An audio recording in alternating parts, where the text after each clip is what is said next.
বাংলা সিরিয়ালের প্রচলিত ট্রেন্ড ভেঙে এবার পুরুষ কেন্দ্রিক মেগা নিয়ে হাজির স্টার জলসা।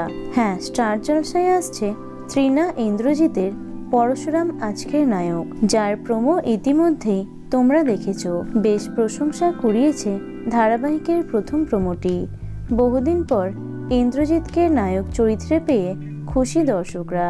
তাকে শেষবার দেখা গেছিল সাথী ধারাবাহিকে। ওদিকে তৃণাকে লাভ বিয়ে আজকালে দেখেছিলেন দর্শকরা।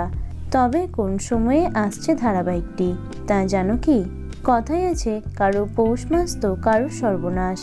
নতুন ধারাবাহিককে জায়গা দিতে এবার শেষ করা হচ্ছে চলতি জনপ্রিয় ধারাবাহিক। শোনা যাচ্ছে রাত ৮টা অথবা 8:30 স্লটে আসছে নতুন ধারাবাহিক পরশুরাম আজকের নায়ক। এখন রাত ৮টায় সম্প্রচারিত হচ্ছে উড়ান এবং রাত 8:30টায় গৃহপ্রবেশ। বর্তমানে প্রতিপক্ষের তুলনায় উড়ানের টিআরপি খুবই কম, তাই জোর গুঞ্জন রাত ৮টাতেই আসতে পারে এই নতুন ধারাবাহিকটি। এখন দেখা যাক শেষ পর্যন্ত কি হয়। তো বন্ধুরা, নতুন ধারাবাহিক পরশুরাম আজকের নায়কের জন্য কে কে এক্সাইটেড অবশ্যই কমেন্টে জানিও। ভিডিওটি লাইক এবং শেয়ার করো। এছাড়াও টলি দুনিয়ার অন্যান্য খবর পেতে চ্যানেলটি অবশ্যই সাবস্ক্রাইব করে রেখো। ধন্যবাদ।